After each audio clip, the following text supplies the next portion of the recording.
Well, sorry about that. I got a little bit too into the intro. Into the sharing. Oh, okay. Hold on. I gotta wait till.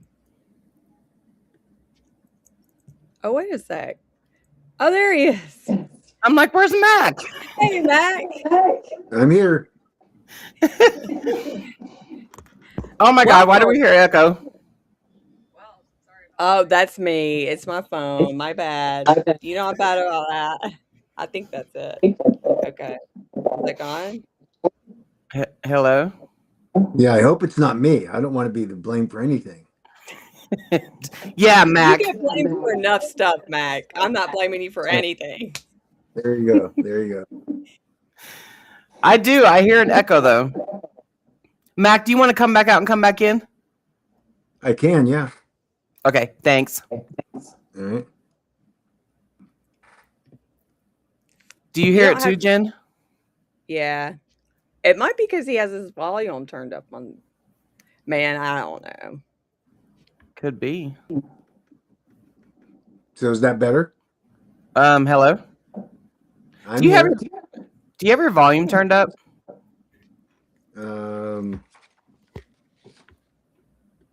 We need to get you some headphones, Mac. I need to figure out how I can do this. How do I turn up my volume? Turn it down, maybe. So how about this? Oh, that's much better. Hello? Okay. Okay, yeah. Yes. Well, I mean, I still kind of hear some, but oh well. Well, anyway, welcome to another episode of Recap with Mac for the week of June 20th. Mac, we got some questions for you, okay? We need an update. We need an update about Ohio and California. So in Ohio, this is confusing because when you look at what seems to be happening, it's not quite correct. And that is that on Monday, there is a hearing with JCAR, which is the Joint Committee on Agency Review that's done for regulations in the state of Ohio. And JCAR, the chairman apparently told the Board of Pharmacy that it is unlikely that there would be any acceptance of their proposal to ban kratom and the natural leaf kratom. And so the insertion of that agenda item is not what it appears to be on the paper, but rather it's going to be a discussion about the fact that the JCAR is not going to accept. And what we understand the Board of Pharmacy will do is pull back, tell them they're going to pull back, and they're going to what they call their the review. I've forgotten the exact term for it, but it's the review of businesses. So common sense initiative. I'm sorry, that's what it is. So they have to go through that process. They're just going to, sort of pro forma do that. It's not going to be, as we understand it, a problem right now. We're going to watch it closely because there's one thing that's true is you can't trust these agencies. And the other thing that's happening there is the lawsuit against the Department of Agriculture was filed yesterday, I believe, maybe Thursday, and that is a follow-on to the initial litigation that we filed against the Board of Pharmacy, and from which we received an agreement that they were not going to, at the Board of Pharmacy, enforce under the 708 rule any ban on natural leaf kratom products. The definition of what a natural leaf kratom vegetative product is important because in the agreement and in the I'll call it collateral legislation that was also filed by or the Global Kratom Coalition, they got the similar kind of thing. The judge has simply said that any product that was available on the market prior to the announcement of the rule and then the judge listed out the various forms that, including beverages, are legal for sale. So that's from the Board of Pharmacy side of it. But the Department of Agriculture during the trial testified that they are relying entirely upon the FDA and Kratom webpage. And it was really interesting to see the back and forth with the Department of Agriculture representative. And by the way, this is important because they can't change their testimony. This was all under oath. And he said that's what they were doing. In fact, he referenced conversations with FDA people, staffers, about their board, Department of Agriculture position, which is all kratom's illegal unless it is sold in a clear plastic bag with no directions for use, because it can't be intended for consumption. So that litigation we filed, and we expect that it'll go through the regular process, but we're going to have, we might have depositions on this one. We didn't on the last one, but we're going to go for a TRO and then a permanent injunction. And just from the initial testimony, I think we're in very good shape in the state of Ohio to move forward here. So I know it's very complicated when you look at some of this stuff that's going on, and I looked at it and I had to call the attorneys and say, what is up here? And had to be walked through it. So that's where we are. Ohio is what it is. State of California, very similar situation in that the Department of Public Health has determined that kratom is not legal for sale, again, based on the FDA and Kratom webpage. So that's our central problem. And that's replicated in a number of other states, including New Mexico, Michigan, Minnesota. And I think that you see numerous local governments are relying on that FDA and Kratom webpage. And even in Georgia, at the hearing this Tuesday, you heard it referenced by Andrew Kolodny, and trying to push that this is something that the FDA, the current FDA position is that kratom should not be sold because it's illegal. Now he as is in this situation completely wrong because he just has got this bias against kratom that he's going to continue to prosecute. But we're ready for him. This is a guy who has a track record. He is locked and loaded. And here's just an example of the absurdity of you get an expert, a so-called expert, and you think that testimony is going to be something that can be relied upon in order to justify his conclusion that kratom is an opioid. The first thing he drags up is a 2014 textbook that obviously was the understanding of kratom was evolving. And I don't own that textbook. I've reached out to get a copy of it. I'm going to see if there isn't some clarifying language within the textbook, because Kolodny just showed a picture of it and of the title and tried to make it look like, this was the conclusion of the book. I don't know the answer to that, but I will know. But even if it does, that was in 2014. We know a lot more about metrogeny, about its impact, its pathway, its utilization. So we'll be ready for that. But then of course, Kolodny relied upon the statement made by Dr. Gottlieb, then FDA commissioner in 2016. And then again, he talked about what happened in 2018 with the submission of the second recommendation for scheduling made by the FDA. That one was a full 8-factor analysis for permanent scheduling. And that's the one that Dr. Giroir hammered Gottlieb on. And after his evaluation, determined it wasn't true what he was saying. And yet Kolodny likes to trot this stuff out. For him to stand before that legislative body and performatively start to say how bad Kratom is, just so he establishes himself as this so-called expert, we're gonna be fighting hard against Andrew Kolodny, because he's set himself up just to have another gig where he can be, the so-called expert, and he'll be called in for consultations by governments to say, oh, should we ban this stuff? And then he'll be in court in product liability cases and that kind of things, or wrongful death cases. It's funny he doesn't disclose any of his, where he gets paid through, but he sure did disclose how many congressional hearings and how many, representatives he's helped. Like, he was real open with that. Yeah, it's interesting because when I asked him, who's paying you? He said, nobody's paying me. Well, how are you doing this? You come to Florida to the international conference. Obviously, it costs money to get there. Obviously, it costs money for the hotel room when you're there. Obviously, you have to eat while you're there. And the same thing happened in Washington, D.C. And now he's down in Georgia. Is he seriously going to try to sell the nonsense that he's doing this on his frequent flyer miles? I don't understand this. And yet that's what he wants to sort of say, nobody's paying me. He works for Brandeis University. And, somebody in that research institution is taking grant money from someone in order to support the work he's doing. And we know from his history that he is just a shill for the Suboxone industry. And it appears he may be working very closely with the people in the substance abuse clinics and that kind of thing. So, that's what he is. And he wants to parade around as an independent expert. And he acts all offended when you suggest, and I do, that he's highly biased. And he chastised me for saying, what I want you to, I think I told you this last week, where he said that he was very offended that I said that he had been censored by 2 research publications that he had submitted.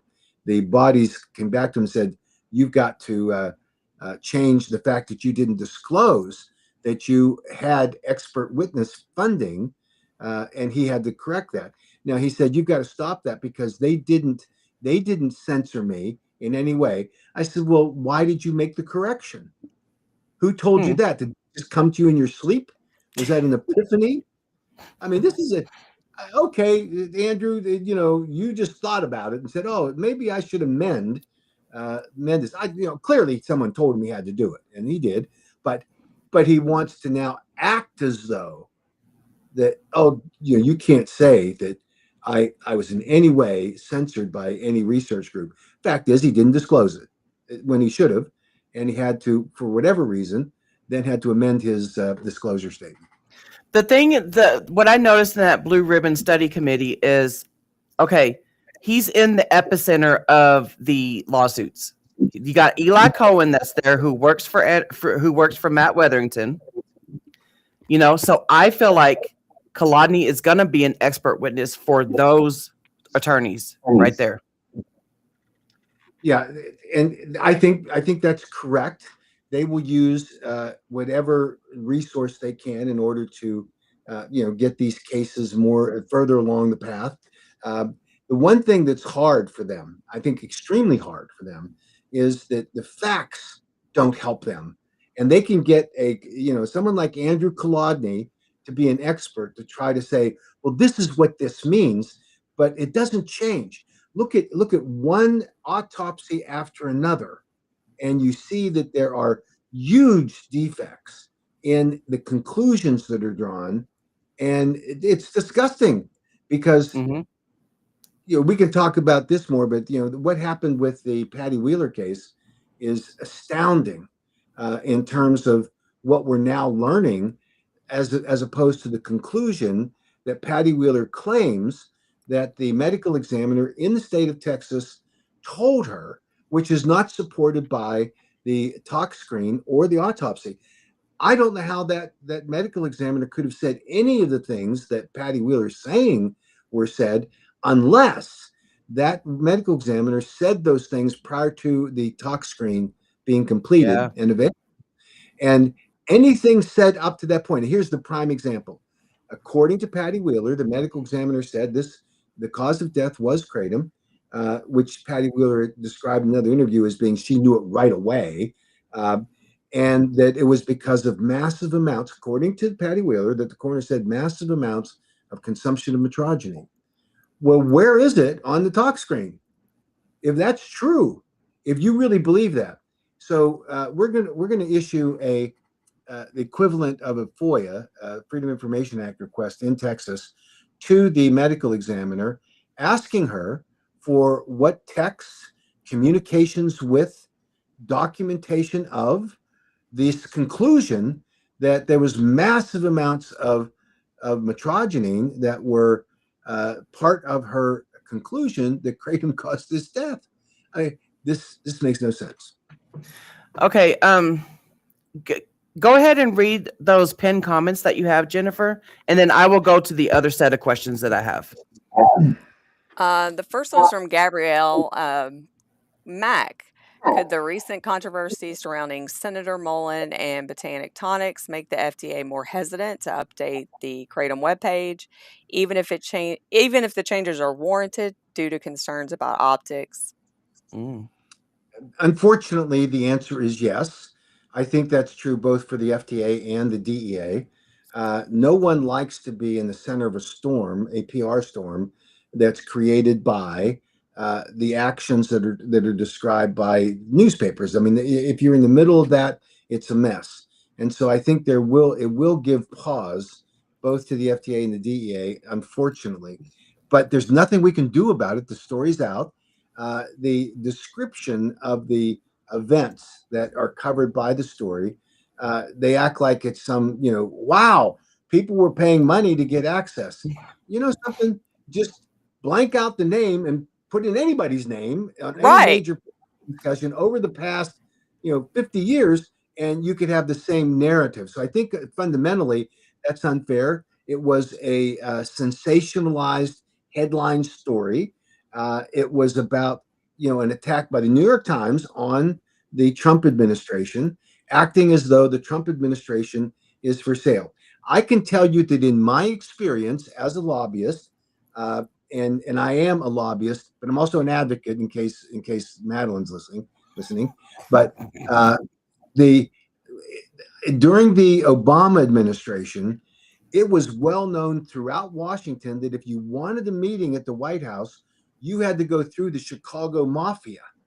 And the Chicago Mafia were the people that were controlling access to the White House. And there was a specific payment that had to be made in order to get in. And that was just well understood, well known, and everybody was doing it. And so, again, you could put different names in and you would have the same outcome. This is the way things work. And unfortunately, oftentimes, when you get access, you're able to pitch your story and you see where you are. I heard that Matt Schwerman from the 7OH community openly bragged at the Champ Show in Las Vegas that he had paid $500,000 to have a meeting with President Trump. Wow. So this is just, again, the way things work in Washington. And that's not even to include the federal, the Florida legislatures, the Florida legislature. Yeah, everywhere you go. So here's the most important thing, at least in my opinion, is we know this happens everywhere all the time. Money is the commerce of politics, the mother's milk of politics.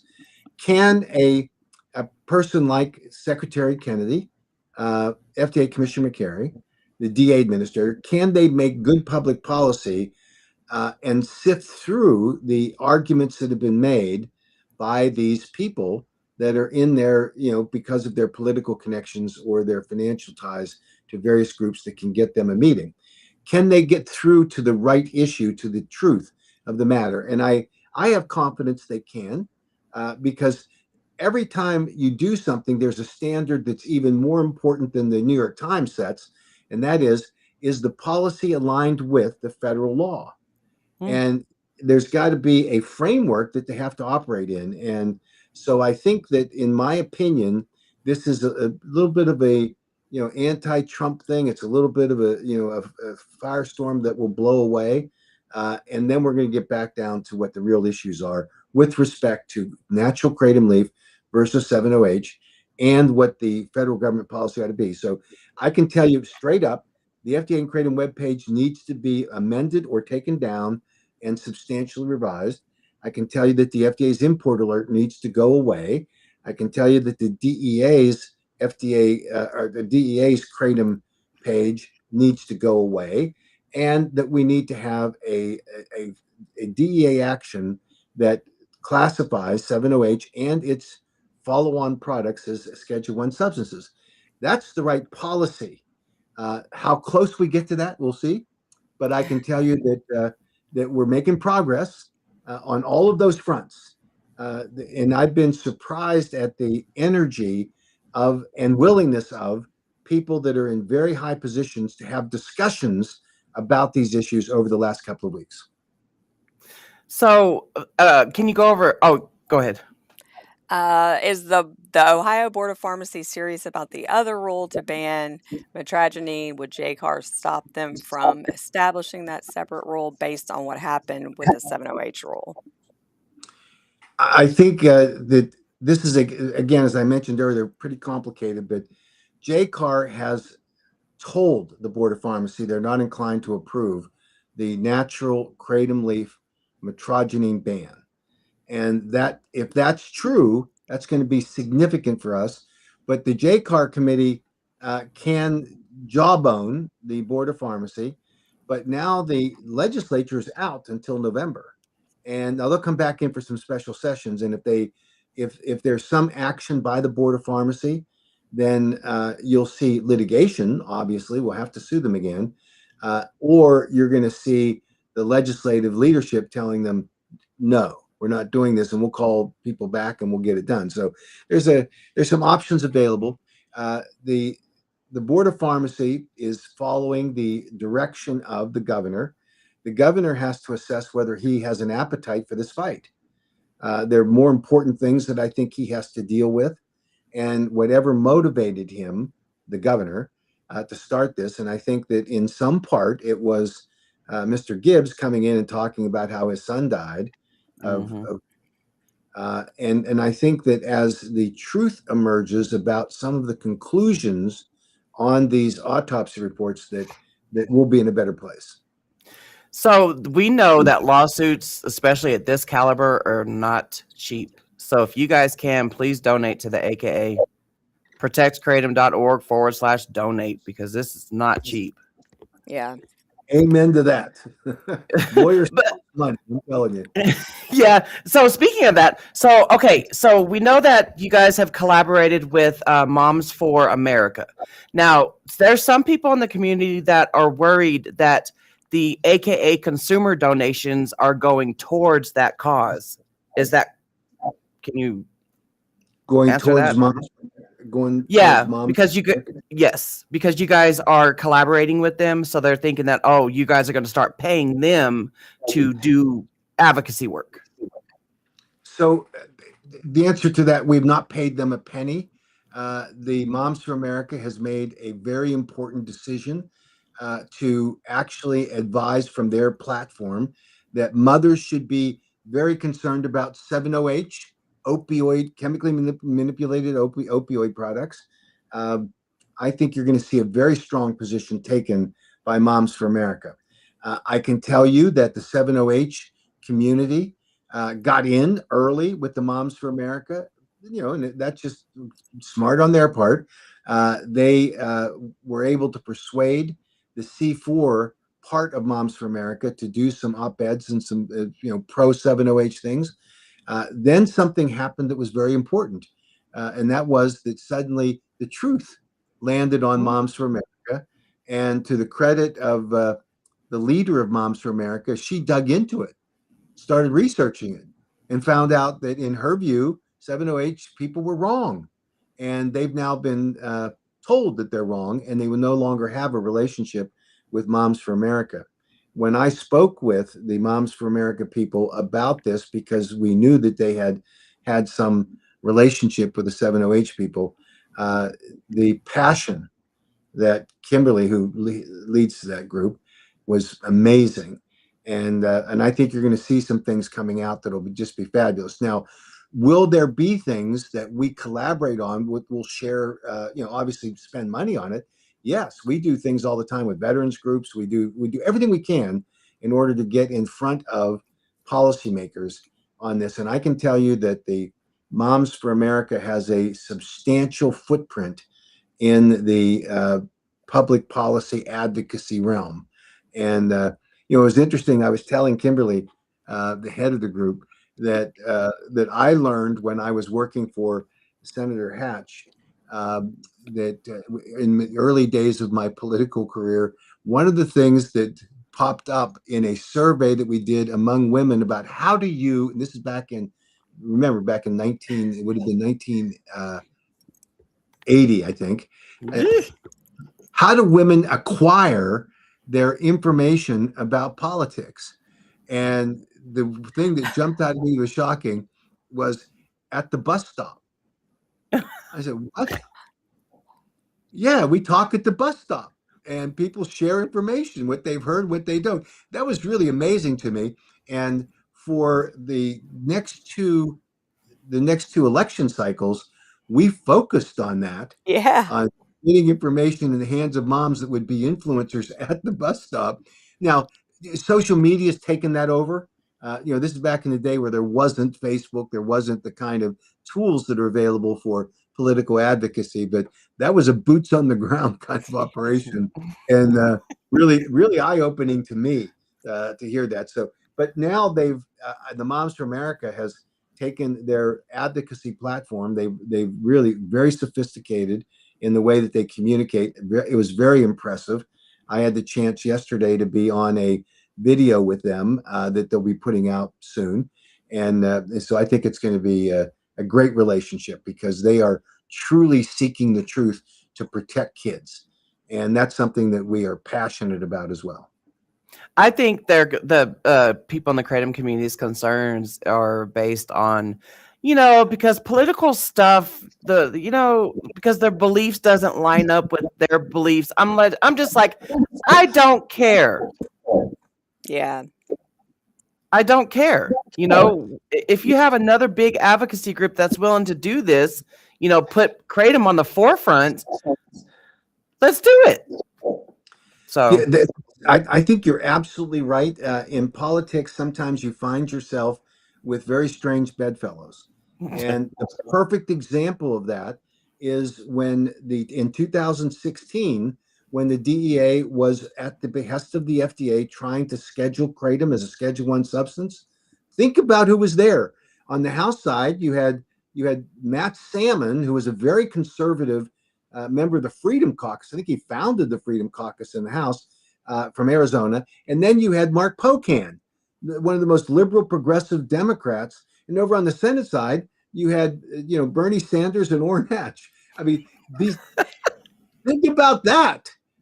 Real issues should be bipartisan. You know what I mean? Like, this affects people, no matter what color or whatever you vote for. Yeah, I mean, it's, we should all come together and not have issues. So, well, on this issue, absolutely, because this is truly an issue about patient and consumer and advocacy safety on products that are available to them. And the fact that we share with some people the similar belief about that framework is something that's truly we should cultivate, we should promote, we should work on it, and we're glad to have it.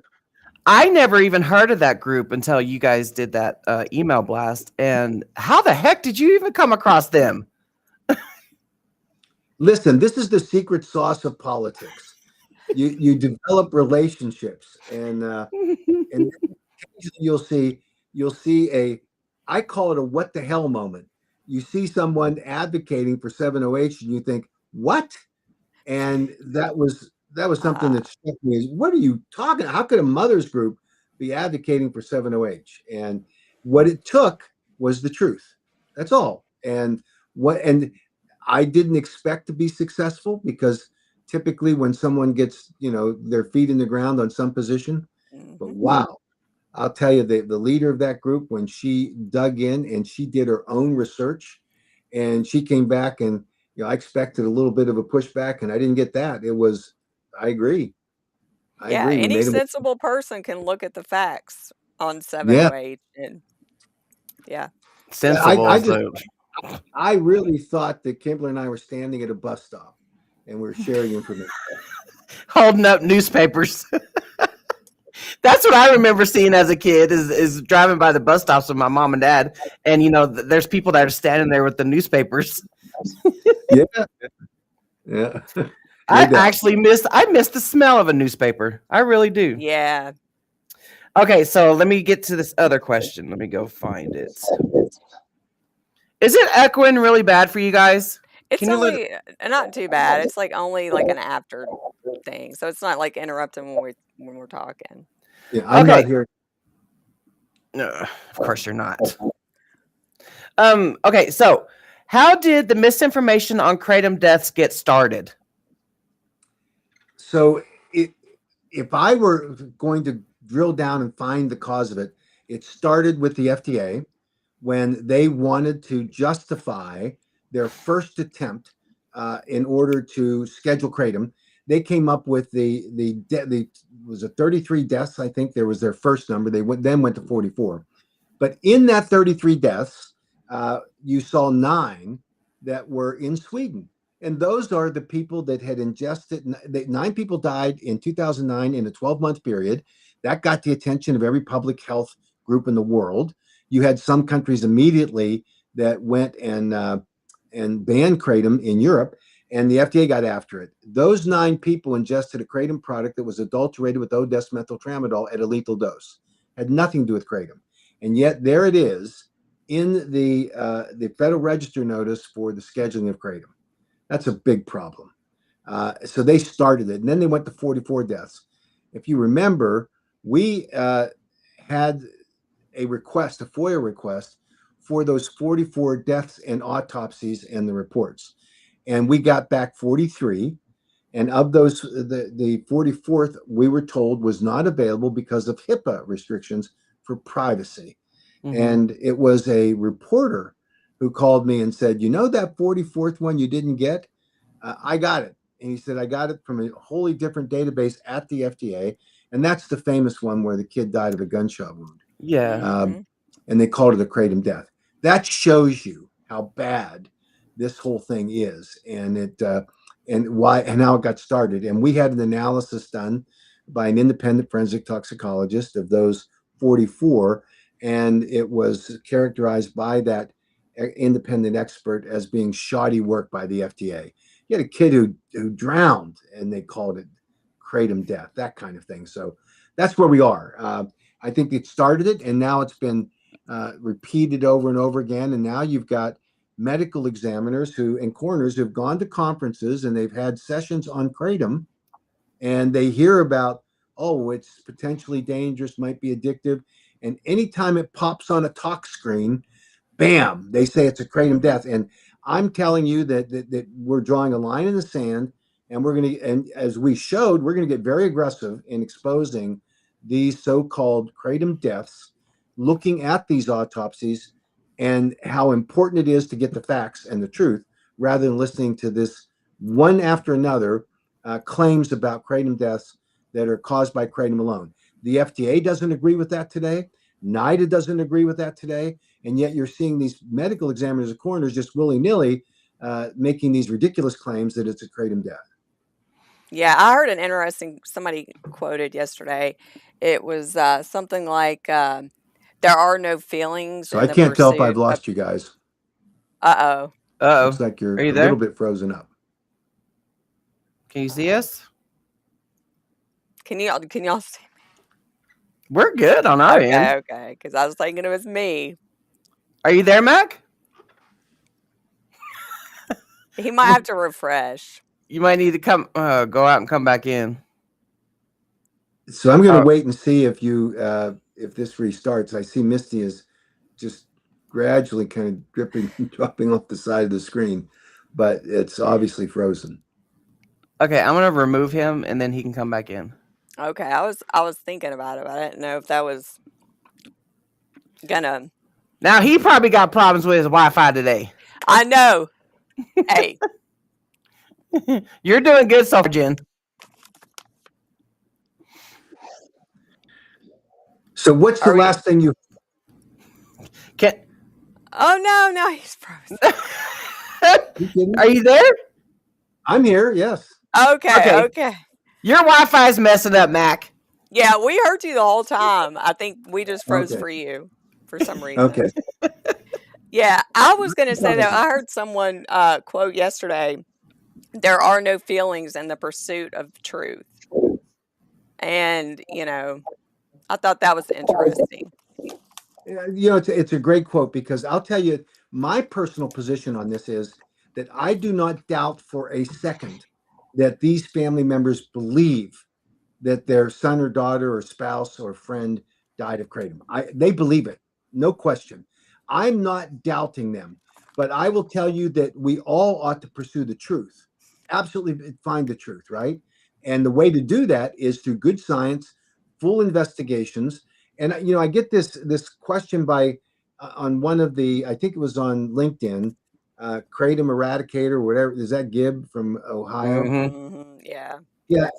He said, he essentially said, how can you question a medical examiner coroner's conclusions? How dare you?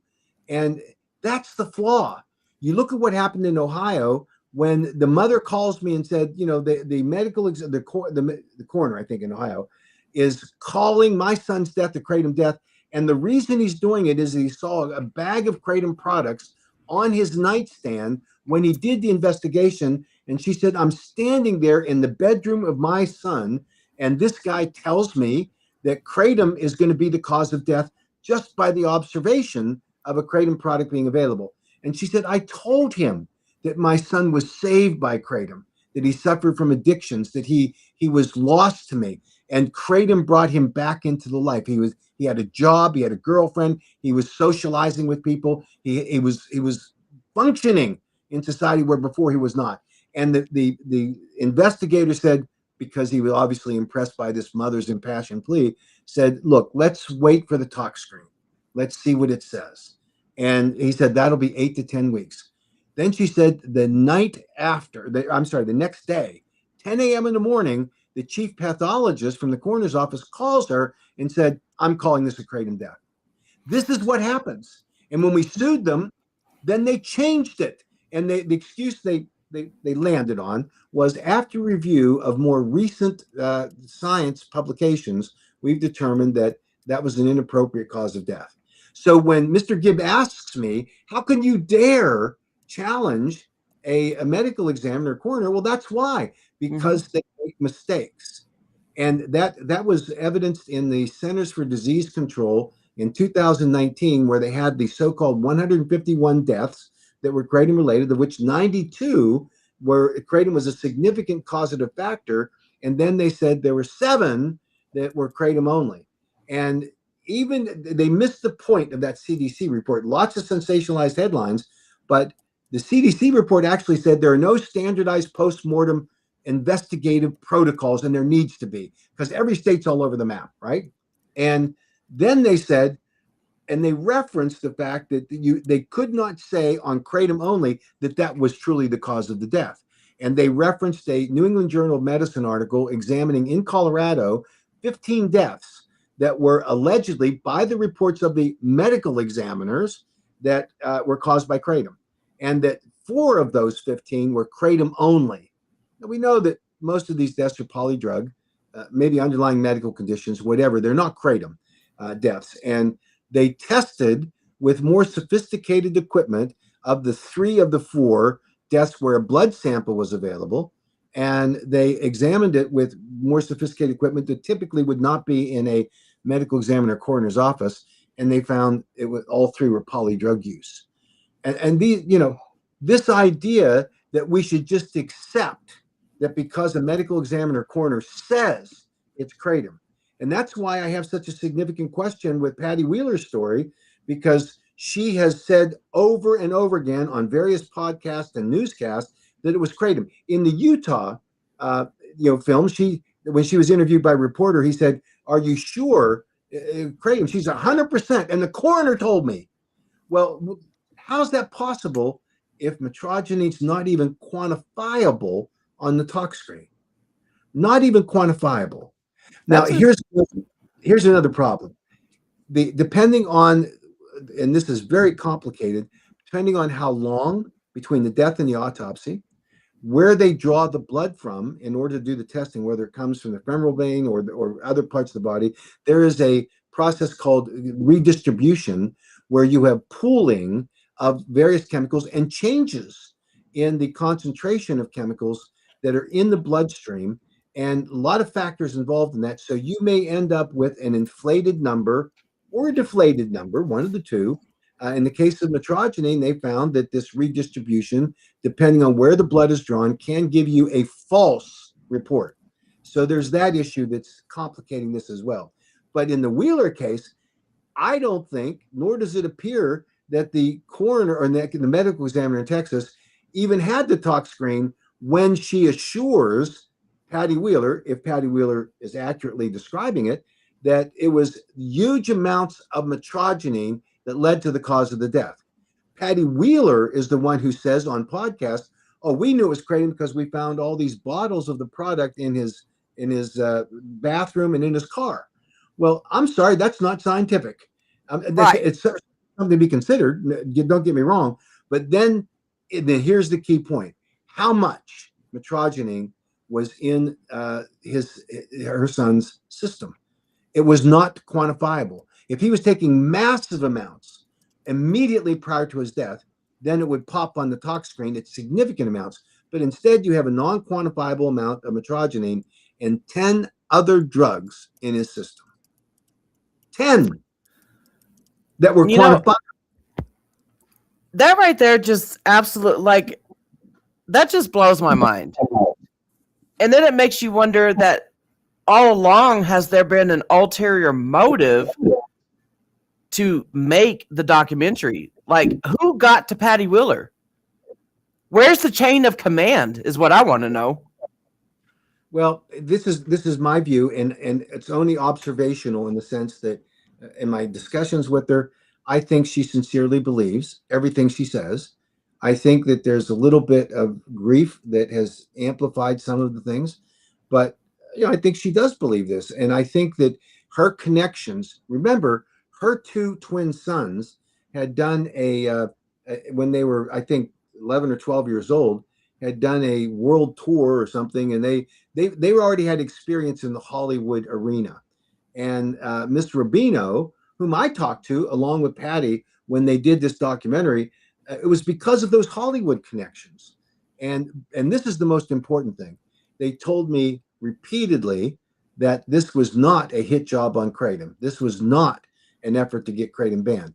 This was an educational documentary that was geared towards calling for regulation of kratom. And Patty Wheeler herself has said it. If we just had good labeling, if we had responsible marketing, then she's fine with it. And age restrictions, fine. And all of a sudden, and by the way, the conversion was magnificent because she was on a podcast 4 days before she showed up in Utah. And on those 4 days, that 4 days prior, she was on a podcast saying, "We're not trying to ban it." Mm-hmm. And something happened on the trip to Salt Lake City to sit on the floor of the Utah Senate with Mike McKell, Senator Mike McKell. And I've described this in some detail. I know that I have lost my spot on his Christmas card list.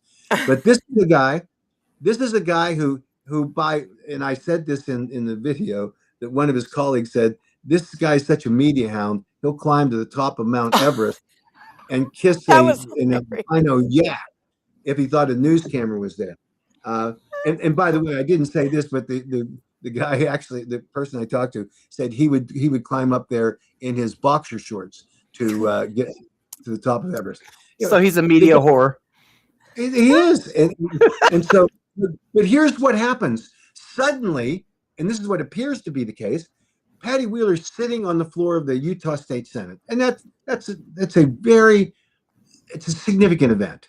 Doesn't happen all day, every day, right? You get invited to sit there while they're in session. You get the Senator McKell asks the Senate president for personal privilege, introduces her, advertises the fact they're going down to have this documentary viewing, and invites everybody. And she's sitting there preening, and then she gets all the attention of the reporters, and she's able to say, this is she's 100% sure it's kratom, and then she says, and it has to be banned. And then she's out in Michigan doing the same thing. That conversion tells you that something's wrong here, because she didn't say that before for 4 years while she's doing this. So that documentary was not intended, nor would it have the content, because I wouldn't have participated if it truly was to be a ban, as she's saying now. I don't think some of the scientists would have participated, because it is in that context biased. And so, unfortunate that, and maybe it's as simple as this. Maybe going back to the money issue, maybe she can't sell the documentary as just an educational film that's designed to help get more regulation on kratom. She wants to sensationalize kratom kills, and therefore you have to ban it. And I think that might be behind it, because she's not able to sell the documentary as she has described and hoped to with Netflix. And now they've passed on it. So now she's looking for an alternative national streaming service. So it might be just that simple. I haven't even seen it. I'm sure there's a lot of camaraderie on that side of the fence too, that kind of, makes her feel like banning is a better option. I think lawsuits. Well, that's what I think. No, think about who they are now all affiliated with. Yep. You've got Mike McKell, who claims to have gone around the country and talked to people in Rhode Island, and talked to people in Louisiana, and talked to people in Connecticut. I mean, he's very active. He's reaching out to fellow legislators. This is a guy, by the way, who on the Rhode Island situation stated on the floor of the Utah Senate and said, I've talked to the people in Rhode Island, and all of the executive branch agencies were opposed to the bill that got passed that lifted the ban. That's what he said. Now, I'm stunned when I heard that. And then he said the reason that Rhode Island did it is because Kurt Bramble, former Utah State Senator, who had helped us get the Kratom Consumer Protection Act enacted, that he was a friend with Representative Brian Patrick Kennedy in the state of Rhode Island. And that's why all this, friendships and people trading favors, and suddenly that's it. Now, Representative Kennedy sent a letter to the Senate president and told him everything that McKell had said was untrue. And no reaction to that, unfortunately. But I can tell you that when the governor in Rhode Island vetoed our first bill that would have lifted the ban, I spent 9 months in intense negotiations, repeated visits to Providence, sitting down with the executive branch agencies in the Rhode Island government. At the end of the day, all of them approved the bill. All of them. They had input on it. There are things in there that I don't like, but we live with because they're concessions. And then you have this, and I'll just say it out, a political shyster who's looking for a camera that wants to say, oh, well, that in Rhode Island, all the executive branch agencies were against it. Not true. But, Senator McKell doesn't have a very good relationship with the truth, wouldn't recognize it if he saw it. Mm-hmm. And that's the problem. And now you've got Patty Wheeler, who's on that media tour with, Senator McKell, and aligned with Dean Francis. And of course, I'm even surprised that the three of us are talking here today, because Dean Francis has predicted, I don't know, about 10 times the complete demise of the kratom industry Kratom consumers. The Kratom Jigsaw, like Saw, the movie. The movie TikTok. Yeah. Yeah, he truly is that carnival barker. Come on, give your 10 cents and see the man with 2 nuts. I mean, give me a break. I mean, this guy, it's one thing after another. And it's interesting because, and I know he feels passionately about this, as does Patty Wheeler. And when they had their showing in Virginia, in Richmond, I'm sure that they fed on each other in terms of this story. I mean, in this case, of course, Dean Francis's son was just addicted to, according to Dean, to kratom, natural leaf kratom. Had nothing to do with 7-OH, so you can't blame 7-OH, and he's always kind of harping on me about that. You're trying to shift attention away from the dangers of natural leaf, and yet we can't get any good answers about, well, tell us the exact circumstances. That's surprising to me. Now, interestingly, I made the invitation to Dean Francis to go on to have a live session. We could do it in Richmond, and you pick the moderator, and people can ask whatever they want. And he said no. His newly hired executive director of End Kratom Addiction, Miss Teslick, she respectfully declined. And initially, Cameron, the son, declined. But yesterday, he reached out to me and said, "Okay, I'm willing to do this." And we're trading phone calls now to see when we can work out that deal. Is Mikkel going to mediate? Well, no, that's a great idea. I told him to moderator. But I was hoping he would, at least from my perspective in Virginia, they had Representative Cole leading this battle for them. I welcome Representative Cole. I think he's a good guy. I think he would be fair-minded about this. I mean, even though he has obviously been given the information from Dean, he's been tainted. Yeah, I don't care. I think the truth can survive that kind of thing. And I think Mikkel is not the same as Representative Cole. Mikkel is he's just a media hound, but I'd love to have him there, because that would become a real interesting discussion about, why did you lie to the committee in the legislature and then not correct it? Mm-hmm. And why did you stand up to the caucus on the Senate and say to everyone in that caucus, the bill that I'm asking you to pass is a compromise negotiated with the industry? Well, when you say the words negotiated with the industry, there has to be another party sitting out there somewhere. And I was there in Utah when all this was going on, and there was no negotiation, none. He being Senator Mikkel, refused to talk to us. So how does the negotiation happen, except maybe in his mind? And then he reported falsely to his colleagues that they should vote for this because it was a grand compromise, which it was not. So anyway. The negotiation happened while he was staring in the mirror, was talking to himself. That's when it happened, Mac. I wonder if he has a camera in his house that he talks to. Maybe. Yeah. Absolutely. Did you have some more questions, Misty? I do have more questions, but I did see about the whole, the 7-OHers are saying the AB 1088 is dead in California. Can you elaborate on that before I ask these other questions? I can. AB 1088 is dead.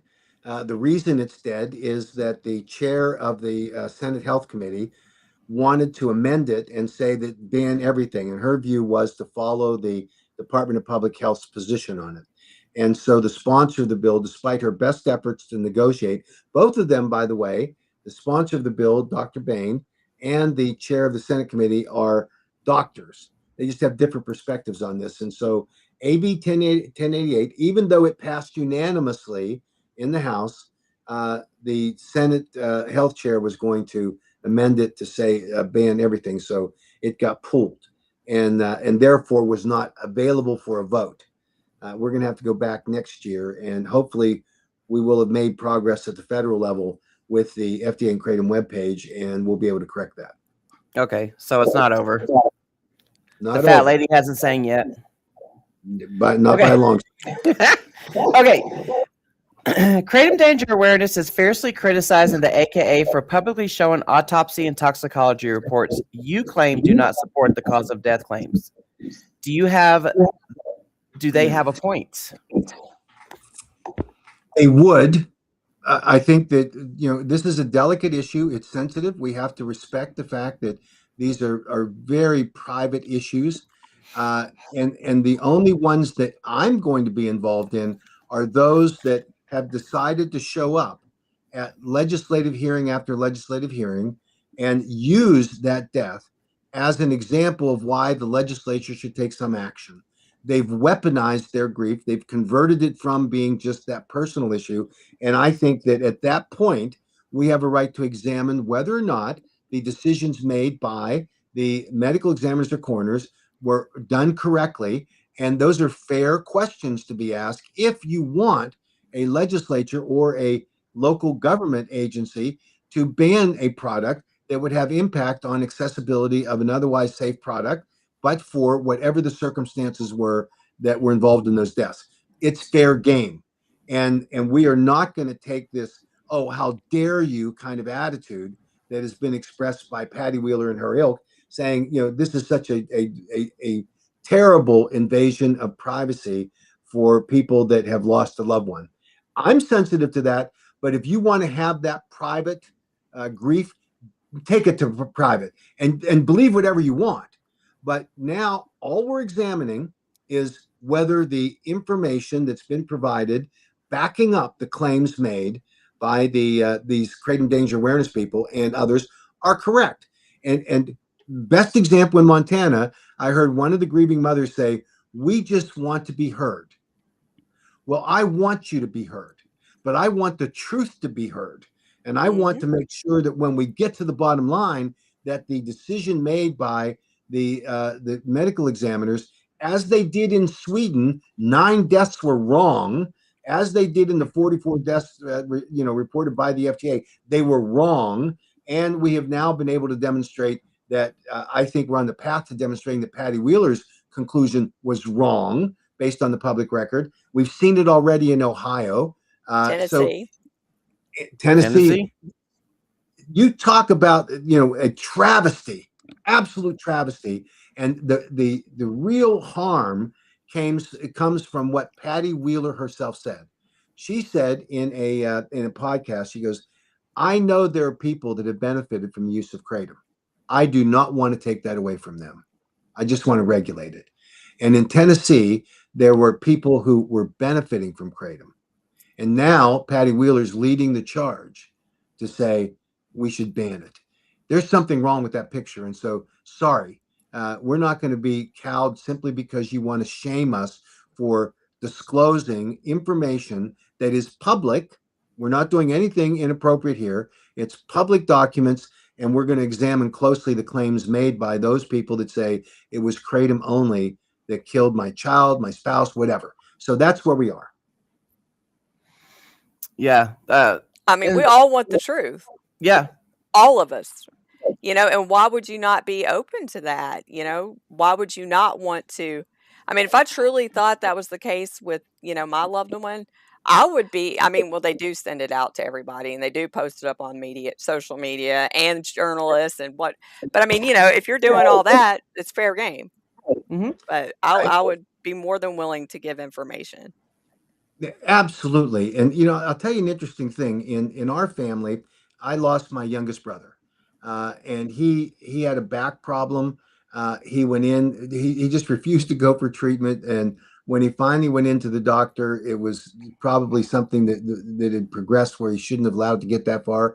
But he ended up with having an infusion in his back and a pain medication. And then he was supposed to go back. And he was invincible. He didn't need to go back. And he ended up with sepsis from the infection from that infusion site. And he died. Oh. There's only one description for that. And that was the conduct of my brother. And we grieve him. We loved him and love him still. But that was just bad behavior. And there's some element of that in each one of each one of these cases we should look at. What was the behavior of the decedent, in terms of their substance use or other kinds of activities they were engaged in. And that's as painful as that is for a family member. Look, I get it. I would love, and I know everyone would love to say, this was all this thing. This was kratom, right? The truth really is far more complicated, as the Floridian article pointed out in the Patty Wheeler case.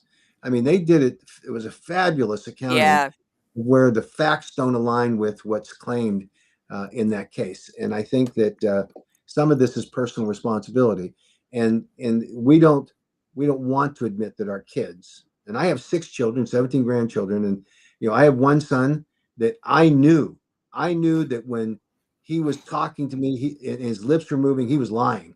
It was just the way he did business with me. Mm-hmm. And it was always tension. His mother was far more susceptible to his nonsense. And we had repeated examples. This was a behavioral issue. And when we adopted him, his mother, his birth mother, was an alcoholic, and he had the fetal, what they call it, fetal alcohol syndrome. Mm-hmm. And so he suffered all through his life. Has so far suffered all through his life. A beautiful kid, kind-hearted, but just has trouble with behaviors. And so that's the problem here. I think that there are some families that say, I don't want to admit that my son or daughter was addicted to something else, or was down buying junk on the corner. We want to blame kratom, and it's become the convenient tar baby, unfortunately, for some of these families. And hey, we just want the truth. You can complain, I get it, but nobody is going to be exposed to this scrutiny that hasn't stepped up and made the claim that kratom was responsible for the death. Yeah, we have a right then to examine the context of that and the evidence and data behind it.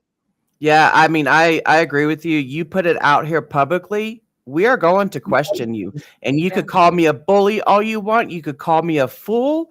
I don't care. You already publicly talked about it. I am going to question you. I'm going to ask those 50 questions. Yeah. Okay. So last question. I know you have to go pretty soon. You're doing a series of videos as part of the End Kratom Misinformation Education campaign. What has been the reaction?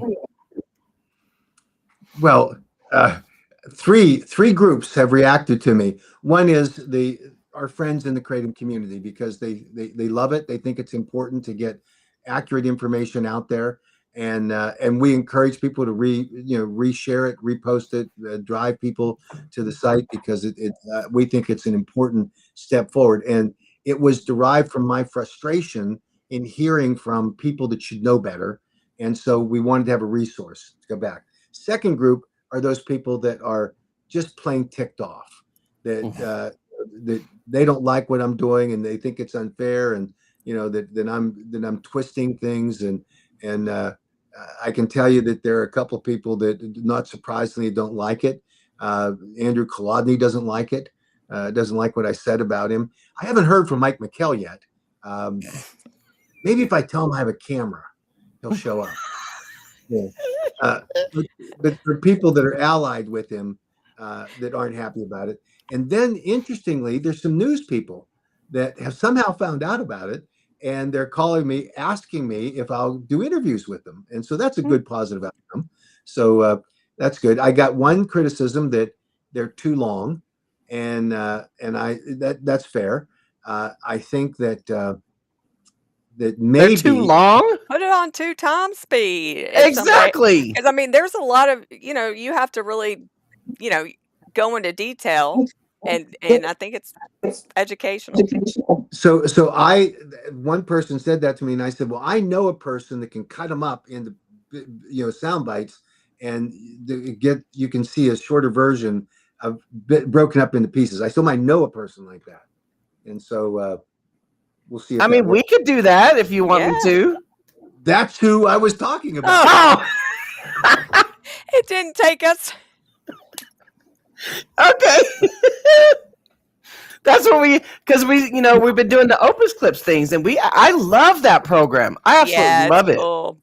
Yeah. Well, I could obviously rely upon the kratom gals to do it, because they, chop up things, and I could wait for them, but I think I might be waiting a long time.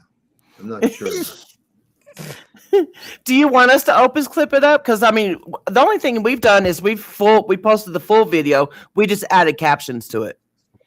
Yeah, that's great, and you're invited to chop it up into bits that would, Okay. the consumption of this social media stuff, better than me, is great. I mean, you get, people like to consume it in shorter versions. I welcome you doing it. Okay.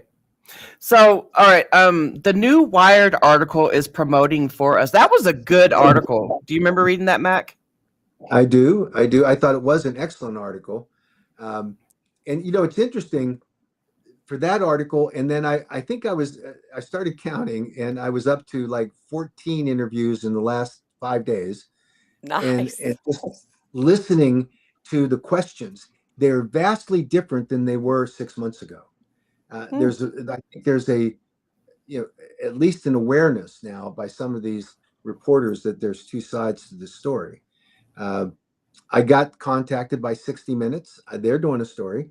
And I think that's going to be, a challenge, because they're going to look for the sensationalized headline.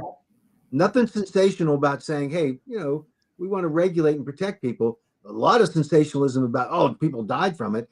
And that's where we're going to focus on what's the truth of that.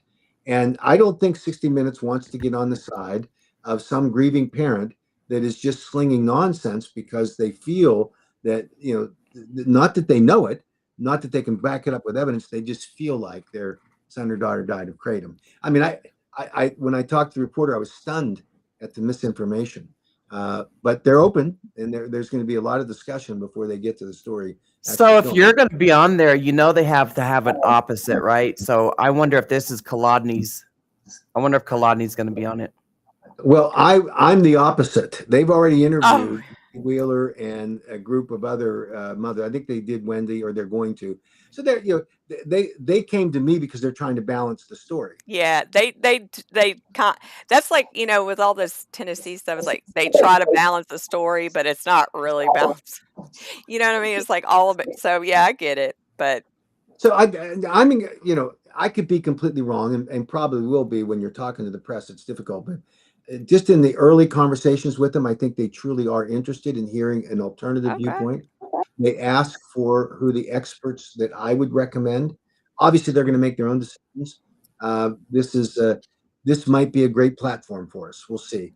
But certainly, we're going to get the message out. There are two sides to this story, and accepting the narrative that's being promoted by grieving parents that don't back up with accurate information about their autopsies or tox screens. That's going to be the focus, I think, from our perspective.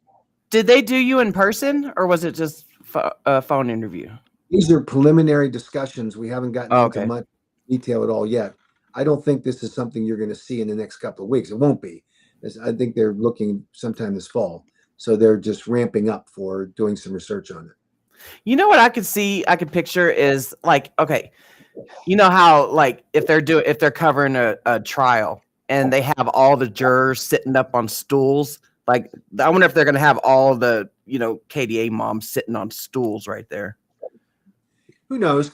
I mean, this will be a very interesting thing to watch play out, because it's a national stage story. Not the first one that's been done about kratom, but this would be a high profile. So we'll see, and we will encourage them to look closely at all of this, and we'll provide the evidence and data that they need to make their decision. And like I say, I think that the initial outreach was great, and the discussions, and so I think they're being fair about it, and we'll see how that plays out. Man, I know we're gonna have to deal with the aftermath. Oh well. I never take my advocacy gloves off, so you know what? Go right ahead. I might take a break, a day or two from advocacy, but other than that, no, I'm always going to advocate. Yeah, I think I was on a plane last night, and the guy asked me, what do you do? And I said I work for the American Kratom Association, and he said, I've heard about that kratom. That's really bad stuff, isn't it? And so I was able to educate him about this, because that's what's out there, right? You get some of these, views of it, and so we have a fight that we are obviously going to engage, It's not personal. It's about the facts. It's about evidence and data. We can disagree, by the way. I get that. We can disagree about various issues that are open for the disagreement. I love it too. But this ought to be about a careful examination of what's real, not made up. And it's like the Attorney General of Georgia, when he put out his social media post a couple of days before the hearing, and he said that there's a difference between the natural kratom and the fake kratom. And that's a pretty good distinction. And I think there's a difference between reports about kratom's so-called safety issues and the fake people that are promoting it. And I think the conundrum, nothing could be better than the truth landing right on top of all of this narrative about kratom being dangerous when you see that the NIH announcing their investigational new drug application for purified metrogenine, that could not happen. Could not, but for a thorough examination of the safety of kratom. So where does that leave all these people that are saying, kratom's dangerous, it's killing people? There's no way NIH would approve a study on purified metrogenine, not just regular. That's like saying they're open. If it was that dangerous, they'd be openly poisoning people. Right. and so that's important. And I think the second most important takeaway is what their objective is, to look at its value as a therapeutic agent in order to help people with opioid use disorder. And you think about that. You think about the people that are dying from opioid abuse right now, and the fact that kratom can be their pathway off of that is a fabulous thing. And we should be doing that, and instead of castigating it and trying to ban it and all of that. There is no way that the NIH study would go forward if this were scheduled. And that's what they want. That's what the anti-kratom forces want. Complicated, right? You got some guys in the anti-kratom community that are looking for a payday, Andrew Kolodny. You've got some people in the anti-kratom community who are looking for attention, Mike McKell and his group, and some of that's some of the other, Patty Wheeler with the documentary. There's some attention seeking there, and certainly Dean Francis, and then you've got some people in some groups in the anti-kratom community that are sincere in their belief that kratom is dangerous and kills people, and they're the ones who are probably likely to be most resistant to finding out the truth of it, because it doesn't feel good, and I sympathize with them. I mean, that's part of the thing. I do not care about the other two groups, because they're just in it for their whatever the economic value or the PR value is for them personally. But I do sincerely care about people that are in this very tight situation in a box where they believe it, and that belief is being challenged by the American Kratom Association. How dare they? I understand the reaction, but we need to find the truth, because as the Floridian article said, and it's important, that the impact on millions of people that safely use and consume kratom is significant. And that's what Patty Wheeler said too. So I think that's where we ought to be. Let's make sure that we regulate it, that we find the appropriate regulatory framework, and let's move forward. I agree. So do I. Okay. Are you good or? I have to run. I appreciate the opportunity. I'm a little overtime, but I've got some family things I've got to take care of. But well, have fun. Happy Father's Day also. Yes, happy Father's Day. You're our kratom father, so happy. There you go. And to all those out there, listeners that are fathers, happy Father's Day to them too. This is nice to be recognized one day of the year, because Monday it'll be gone, right? Oh yeah. Yeah. Jen, let's stay on and let's play his latest in kratom misinformation video. Okay, great. Thanks, everyone. See you later. Okay, bye, Mac. Okay, let me go grab it. If you guys haven't seen it, we're going to show it. All right, I have to go pee. I'll be right back. Okay, I'll go pee when you come back.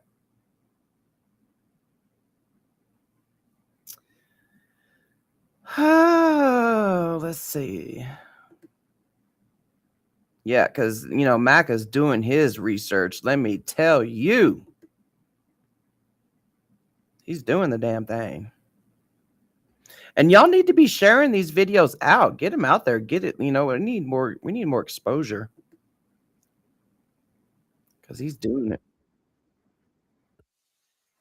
Freaking commercials playing in my ear.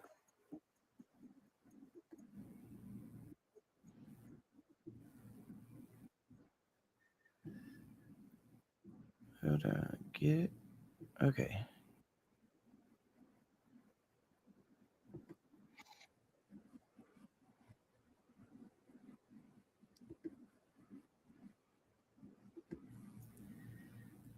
Okay, let's see.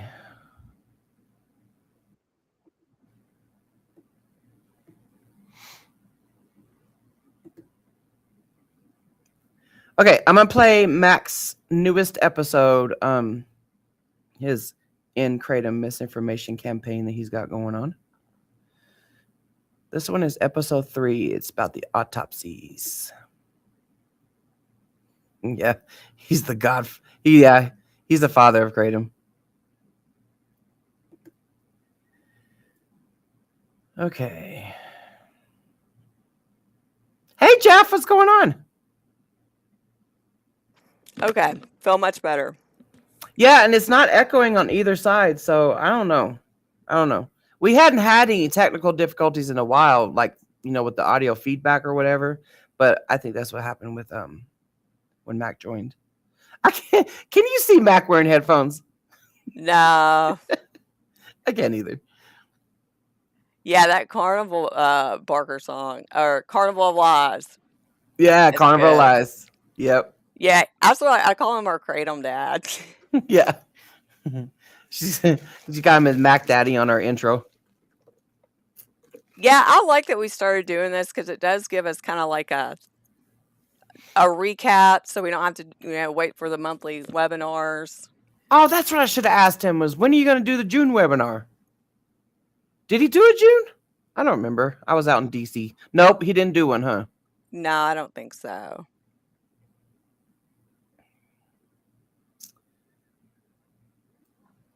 Really? Oh, never mind. Okay. The Karen that's in the comments. Yeah, I was. Okay. Like, really? Okay. All right. I'm gonna go start this, and then so you guys can see. You're welcome, Gabriella. Bye, Gabriella. Have fun with the kiddos. What's up, Tracy? Yeah, happy Father's Day to all the dads for sure, and the single moms. Yep. Yeah, I like that picture too. It's hard to get a good picture of just like a headshot. Like I don't take good pictures unless I like candid photos. I don't like to some people like get their pictures, like their whole family goes off in the woods or the cornfields and they're all wearing. I've just never been that type of person. I just like wearing all the same clothes. Yeah. And Cameron Francis is alive and well. Why doesn't he advocate for their cause? It's all Dean, not a peep from Cameron unless it's a photo op. No, he's done a couple of interviews, but it was mainly his daddy. His daddy is the one that brought it out to the forefront like that. I could say what I want, but I'm not going to. I'm going to keep my comments to myself. I mean, I've said it a couple times, but it's like Dean's. Just picture this. It's like Dean, like his family is just such a perfect Lifetime movie. Mm-hmm. And then Cameron comes in and fucks up their reputation. And now he's out here trying to clean that mess up, trying to mop that mess up because damn that Cameron. How dare you become the black sheep of the family? White picket fence. I feel like it's a movie. Mm-hmm. That's how it plays in my head. I don't know if it happens to anybody else, but okay, I'm gonna play this.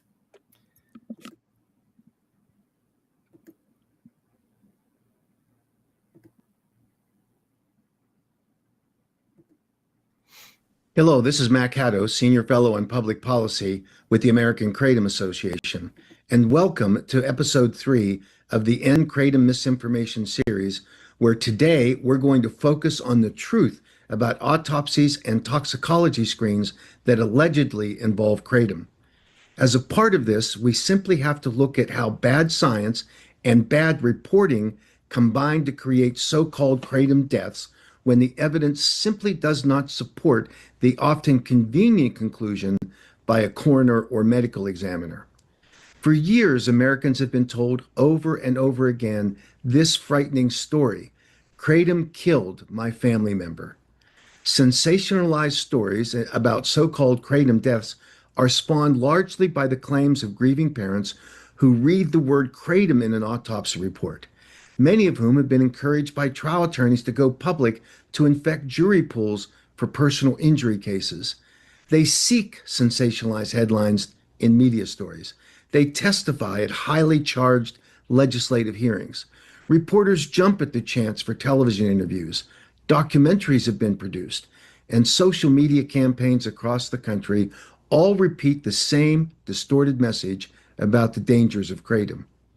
To be clear, families who have lost loved ones deserve compassion. Their grief is real. But public policy cannot be based on grief alone.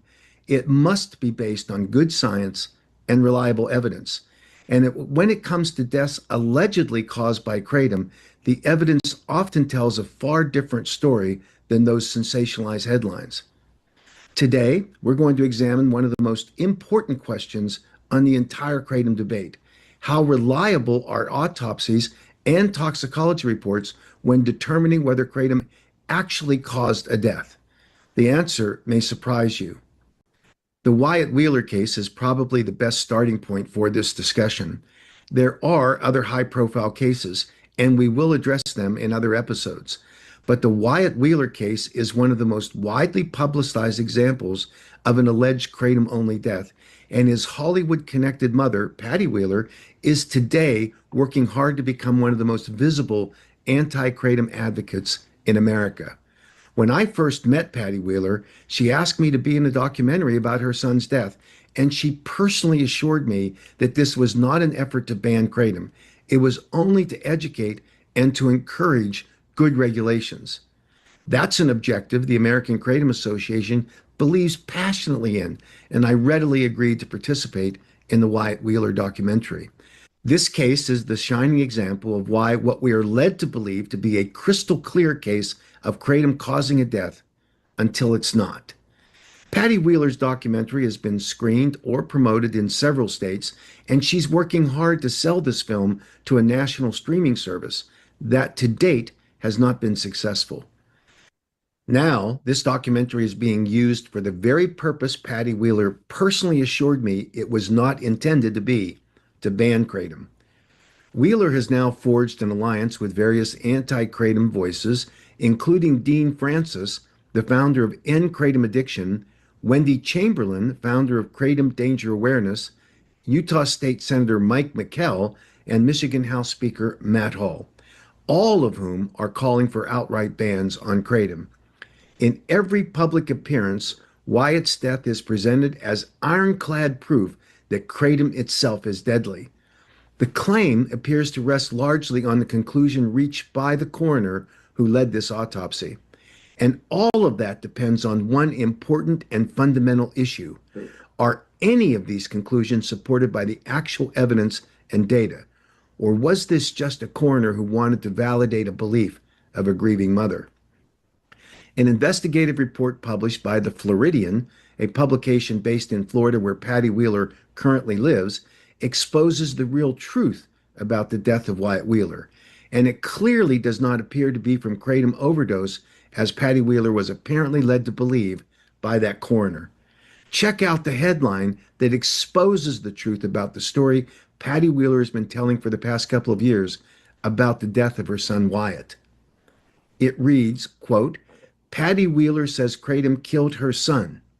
The autopsy tells a more complicated story," unquote. The story that follows acknowledges that Patty Wheeler's emotional plea is powerful. Her son, Robert Wyatt Wheeler, who was attending Texas Christian University, used a legal herbal supplement, suffered a seizure-like activity, and died. In numerous interviews and recent legislative appearances, Patty Wheeler has attributed his death to kratom and urged lawmakers to ban the substance. But this is where the story gets very interesting. The Wyatt Wheeler tox screen shows there were 10 different substances that were specifically quantified, and you can see each of them here on this excerpt from the tox screen itself. Each one, and certainly when viewed in combination, raised legitimate questions about the role these substances could have played in the death during the review of the cause of death. But the investigative journalists point out the one substance that became the headline, kratom, was only detected as positive, but not in sufficient amounts to even be quantifiable in the tox screen. That directly contradicts the claim Patty Wheeler makes in virtually every interview that Wyatt had consumed massive amounts of kratom immediately prior to his death. If that were true, it would have been present at a quantifiable level in the tox report. Kratom was not. And the Floridian also pointed to a finding in the autopsy that is never mentioned by Patty Wheeler or any of her supporters. Wyatt had, quote, a reported history of prior accidental overdose on fentanyl and cocaine. When we take a closer look at the background of this case, more and more questions are popping up. It is unexplainable why a coroner would list kratom as a factor in a death when it is not even a quantifiable level when tested in a toxicology screen, and that is a huge red flag. Wyatt certainly was not taking massive amounts of kratom, as Patty Wheeler has repeatedly claimed, immediately prior to his death, because if that happened, it absolutely would have been specifically quantifiable on that tox screen. In a podcast called Kratom Sobriety, Patty Wheeler was a guest on August 21st of 2024, and listen to what she says about what the coroner told her on Wyatt's death. So this is my first day starting free printable Tai Chi walking program. And this is me now. If you're a woman over 180 pounds. Oh, no. The medical examiner said that the cause of death was kratom. It was high, heavy doses of metrazine. She said there was a trace of an antihistamine, but it was so low because it obviously was taken early in the morning and this was in the early evening. She felt that it didn't have anything to do with his passing and that it was, in her opinion, kratom, and that they had been seeing an increase of hospitalizations and deaths in Fort Worth. I just want to see legislation and restrictions put on kratom in a positive way. I'm not here, again, I said, I'm not here to advocate for some kind of prohibition. Patty Wheeler specifically says the coroner told her Wyatt's death was definitely a kratom death. And the coroner reported that she had seen increases in hospitalizations and deaths due to kratom in the Fort Worth area in the several years preceding Wyatt's death. So, assuming the statement to Patty by the coroner occurred before the tox screen was completed, at a minimum, this shows that the coroner was influenced by two things. First, the report by the mother that her son had been using a significant amount of kratom for several weeks before his death. And second, the clear bias of the coroner, who affirmed the general report of kratom-implicated hospitalizations and deaths in the Fort Worth area in the couple of years preceding Wyatt's death. That's not science, particularly given the tox report. That's letting a personal bias show. Maybe the coroner was just trying to comfort a mother who wanted to blame kratom since Wyatt had allegedly started using it a few weeks before. But if that's true, then the coroner deprived Patty Wheeler of the one critical element in the grief that she was legitimately feeling for the death of her son, the truth.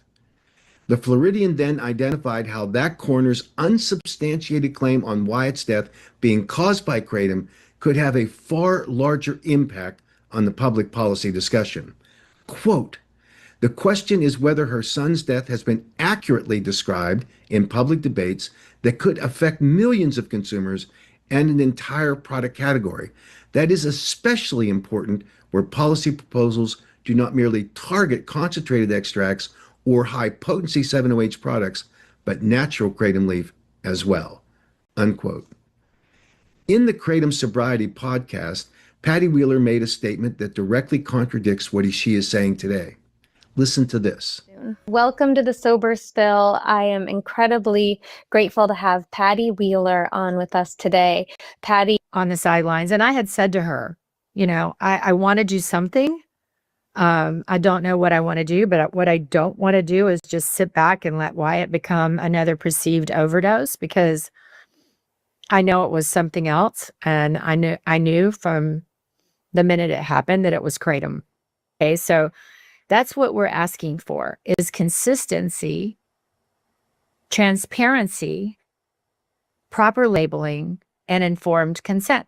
The purpose of the film, to be clear, it is not to take kratom away from anyone. It's not to create this ban on kratom. I don't want to take something from someone it's really helping them.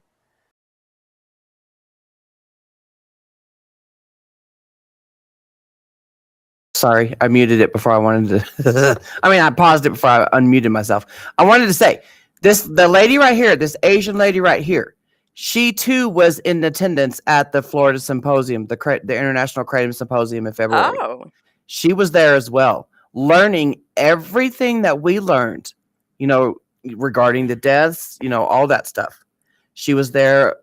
I don't know if her and Kolodny were together or not, but she was sitting next to Kolodny. That right there. I thought the same thing. I knew the minute it happened, it was kratom. Yeah. Get out of here. Mm-hmm. But I wanted to throw that out there publicly, that I think her name is Michelle Wu or something like that. But she was there. So she was learning everything that we were learning. But yet she comes back and starts making all these different videos and stuff like that, talking about kratom. And still, she is not saying publicly what she learned at that symposium, the same stuff we learned. It's like they're selectively, like her and Kolodny, they're selectively cherry picking, and they're not even going to say everything that we learned because it goes against their narrative. Ridiculous. Mm-hmm. What I want, and I feel like common sense, just common sense should prevail. Let's do labeling. Let's do transparency about what's in it, proper labeling, and then you get informed consent. And that's it. The documentary is not about banning kratom. It is only about regulations. That very same message was repeated in an article in Movie Maker where Joanne Robino, who is a longtime personal friend of Patty Wheeler, who works on Hollywood films, and who is the director of the Wyatt Wheeler documentary, she says the same thing. Quote, "We do not want to ban kratom. We want the industry to take responsibility for the products as they are selling to the tune of billions of dollars. We have spoken to numerous experts who all agree it may have benefits, but there needs to be much more research and reclassification of the products if they are currently calling it a food." Patty Wheeler then repeated the same message on a Mountainside podcast on February 15th of 2026, and that date is important. Patty Wheeler confirms that she is not trying to ban kratom. She only wants to regulate it. She openly acknowledges there are people who benefit from kratom use, and she does not want to take kratom away from them. Then, in a startling contradiction, just 4 days later, Patty Wheeler is hosted on the floor of the Utah State Senate by Senator Mike McKell, and she completely abandons the purpose of the documentary on her son's death that she had repeatedly stated it was. There, in what appears to be a huge change made at the encouragement of Senator McKell, Patty Wheeler is selling a completely different story. Senator McKell. Thank you. Personal privilege, Mr. President. Granted. Thank you. With me today is Patty Wheeler. I want you to welcome her today. She lost her son, and I know I've invited you. You've seen an invite to attend a movie, a documentary about Kratom, and she lost her son. He was a student at TCU. He was a business student. Austin Wyatt. Sorry, I apologize. But if you could welcome her and give her a warm welcome. She flew in from Florida to be with us today. So, Mr. President, if you could welcome her, that'd be great. Welcome to Utah. Thank you for being here. It's an honor to have you here. Thank you for helping us get through this issue, and thank you for coming in to help us. Thank you again. Great to have you in Utah. Now, Patty Wheeler says Kratom absolutely has to be banned in the state of Utah. And she says that in one media interview after another. Movie night for Utah lawmakers on what some insist is a deadly and serious topic. One of the filmmakers is in town calling Kratom, sold in stores, as addictive as heroin or even morphine. Ryan Malahy with this story. There are 3 kinds of methylene blue that you can take, and a lot of people are selling. The Man. first one is Indian Are you on curry Advocacy methylene blue. in That's Action? because 80% Yeah. of methylene blue is made in India. The second. Yeah, I'm on that one. Patty Wheeler says she lost a son to Kratom. She's also the executive producer of the film Kratom Side Effects May Include, and she was invited here to Utah in the middle of a Kratom debate here at the Capitol. I had no idea what Kratom was, had never heard of it. Then for Patty Wheeler, who arrived here from Florida today, a sudden, devastating reality. My son Wyatt passed away from Kratom. There's no doubt in your mind that Kratom was the cause of Wyatt's death. 100%, and the coroner. One of Senator McKell's colleagues warned me personally about how McKell is such a media hound, he would climb to the top of Mount Everest to kiss an albino yak on the lips if he thought a news camera would be there. Senator McKell himself showed during the debate in the Utah legislature that the truth should not get in the way of the crusade to ban Kratom. Apparently, it is justified to say whatever is necessary to get a vote to ban Kratom. There's not much opportunity to attract sensationalized headlines about regulating Kratom.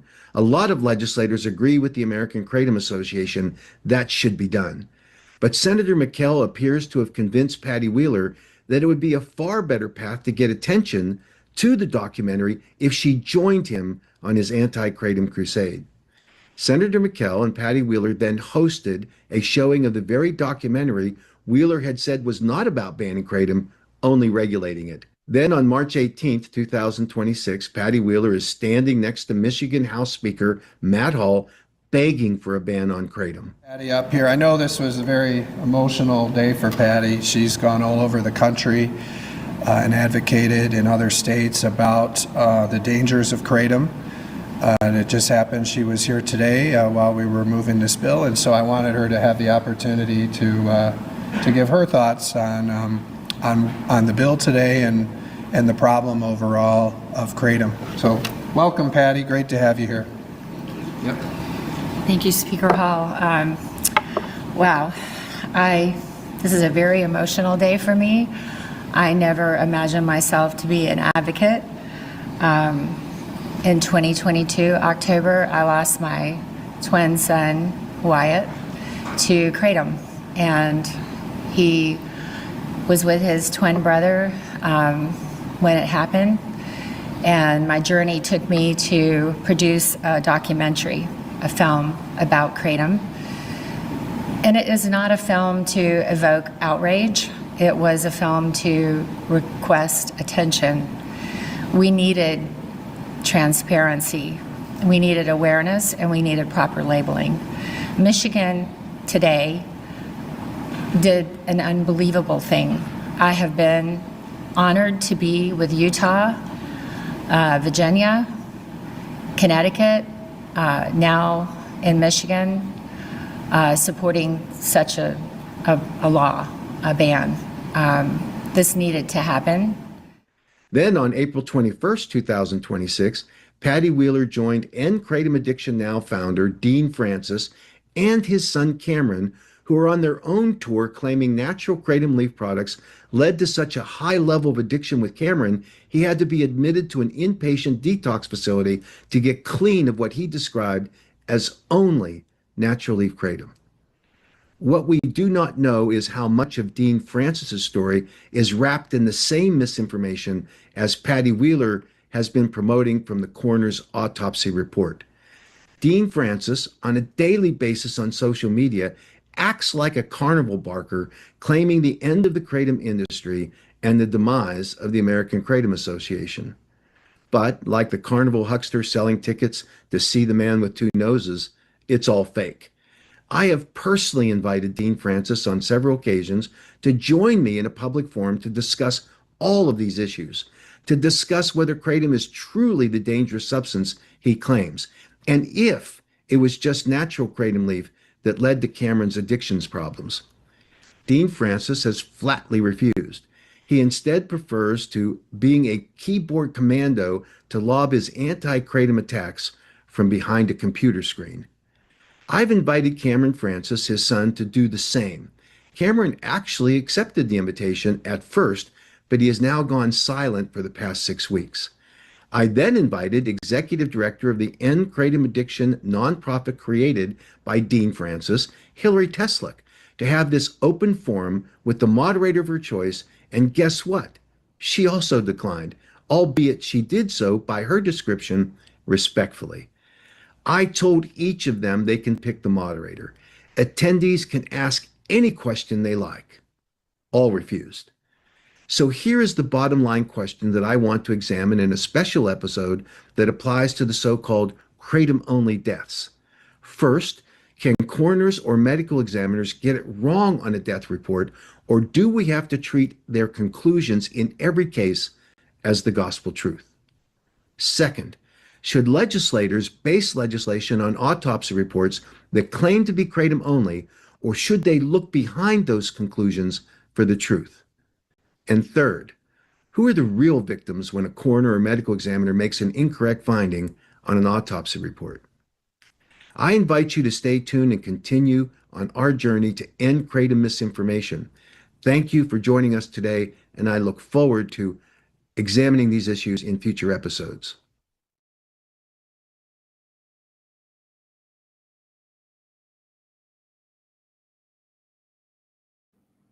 Okay, so y'all heard that.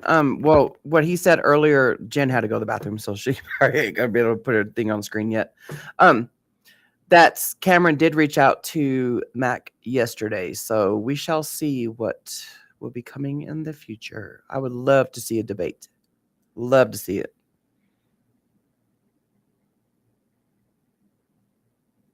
Because I don't know, it's like it seems like whenever Mac challenges anybody to a debate, they want to pussy out the opportunity. Like, what are you hiding?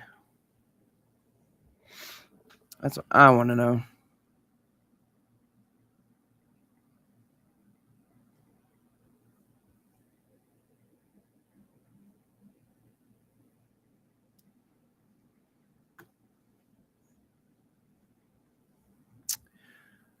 What y'all got plans for this weekend? What are y'all gonna do?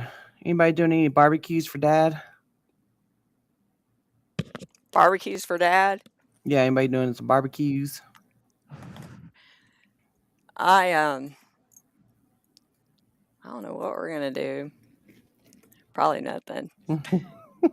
I mean, you know, just chill. I did see. Have you seen that ice cream on TikTok that looks like a fruit? No. Oh, no. It's like different flavors. It's like I know they got like strawberry, and anyway, it looks like a giant strawberry, and it looks so good. Like, I don't even know how to. But anyway, somebody posted on like our local Facebook group that they found some at this store, and it was right before the live stream. So I told Paul, I was like, dude, we are going after the live stream. We're going to get that. Okay. But it looks just so good. Oh, you got to work, Earl. Well, because of kratom, you work. That's right. You got to work, buddy? Oh, hey, Becky. What's up? We cooked steaks today, but I don't know about tomorrow yet. Man, steak sounds so good. Steak sounds so good. I tell you what. Yeah, that's crazy. I'm glad that Mac's doing these videos because, I mean, I think it's a good thing. Like, this stuff needs to be kind of like mapped out. You know what I'm saying? Because, you know, when you hear so-and-so, I just like that he's backing it up. Yeah, he's timelining it is what he's doing. Yeah. That's right. Uh-huh.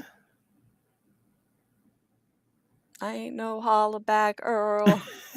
Every time. Like, I I've been know. sitting there in the back of my head. Yeah. And you should have the, like, you know, people should have the choice, you know, whether if they don't want to take pharmaceuticals. Yeah.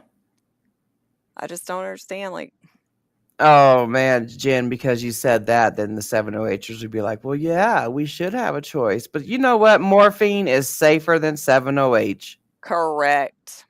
7-OH is doo-doo garbage. There's so many unknowns to 7-OH. Yeah. It's like, you know, as far, you know, whenever people are like, oh, it should be regulated. Yeah. It needs to go back off the shelves. Mm-hmm. It needs to go through some more rigorous studies, you know, because there's something wrong with a substance when people are literally paying hundreds of dollars for it because it just hooks them like that. Yeah. Per There's day. something going on. Yeah. It's something wrong with it not lasting as long over a period of time. There's something wrong with, you know, people saying that opiates or even plain leaf don't work for them if they've been on 7-OH consistently. Like, there's some issues that definitely need to be looked into. And that's just aside from the fact that it makes unknown chemical substances when it's even produced correctly. Mm-hmm. And then that's not even the stuff they put in it that we don't even know. Mm-hmm. I'm just saying, dude. I you know what? I will forever say this. If you take, advocate, or associate anything regarding 7-OH, you are responsible for the downfall of Kratom. Yeah. You selfish ass bitches. You know, you were doing just fine with Kratom all these years. Now all of a sudden you have a cleaner product. What? The what? Cleaner my ass. Hold Hey, on. Connie. Would you say Connie? I didn't see her other Mac. He's so quick and focused. Maybe a conversation with Mac would be more inviting. Oh, you know what? You probably, if you're watching the video we just watched, the conversation with Mac is like, he usually on our recap with Max, like, he'll sit down and answer questions and everything, but he had to go, so we were just playing his latest video, if that's what you mean. Yeah, she's probably, yeah.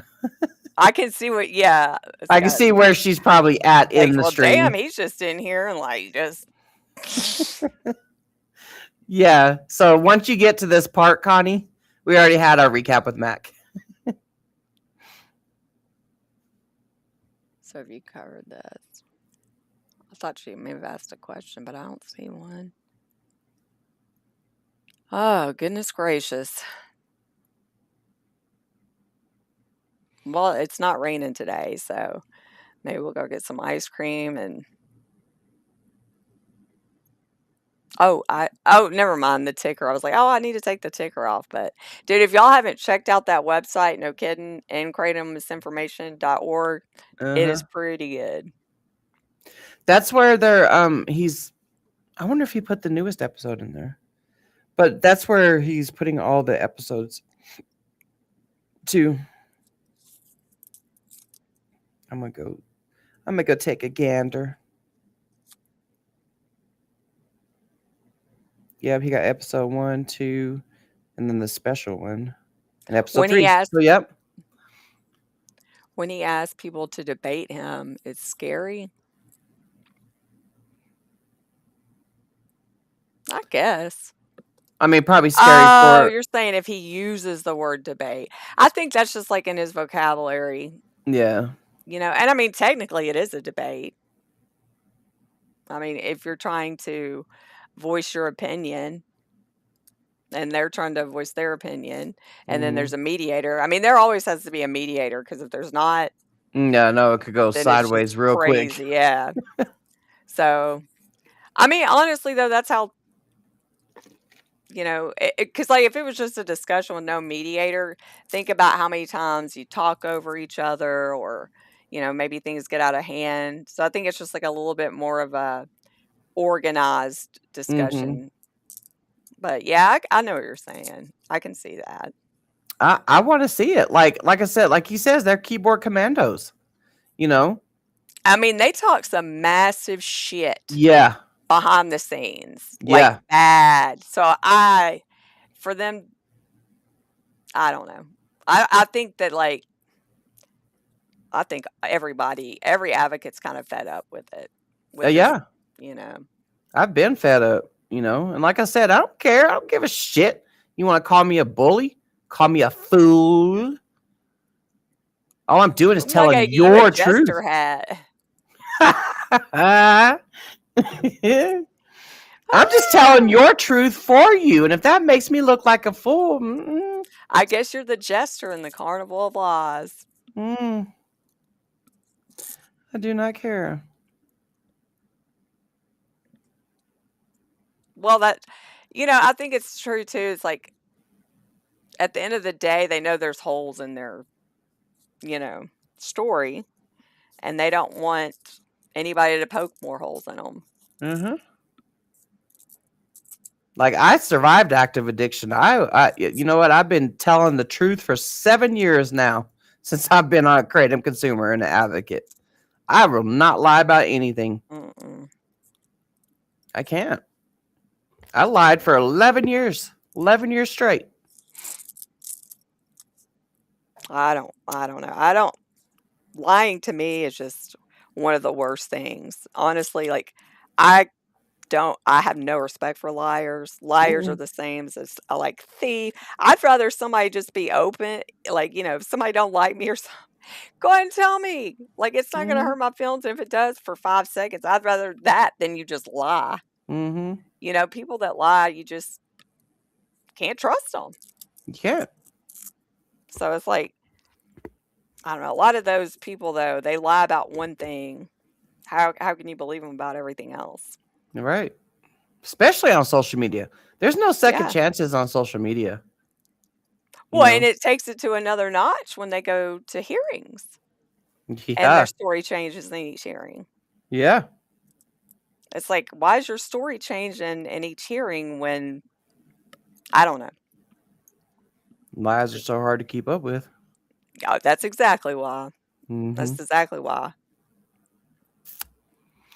Okay, well, you ready to wrap this up? We've been out here for almost 2 hours. You guys, catch the replay, rewind it. Yep. Have you? All right. Well, we will see y'all next time. And I hope everybody has a good Father's Day, even if you have to work. Yeah, even if you have to work. Yeah, but we'll see y'all next week or before then if we find something. Yeah. All right. Bye, everybody. Bye, everybody.